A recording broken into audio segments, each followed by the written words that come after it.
is Ray Stevens. I've just finished doing the BA Fine Art at Hereford College of Arts.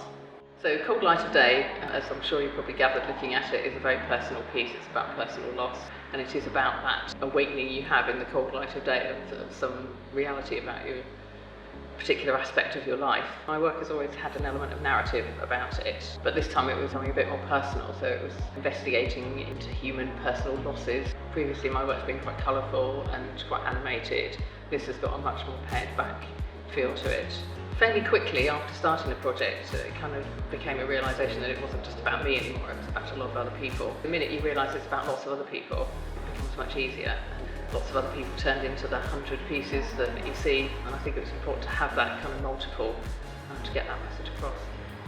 And there's also this kind of interest in curatorial practice that I have that kind of steps over into this artistic practice. So I'm borrowing lots of museological devices really to use it as well. So the use of the plinths was really to give each pair of shoes a bit of dignity, but in a quiet way. I didn't want something loud and shouty, but they were all very much an individual piece representing an individual loss for somebody.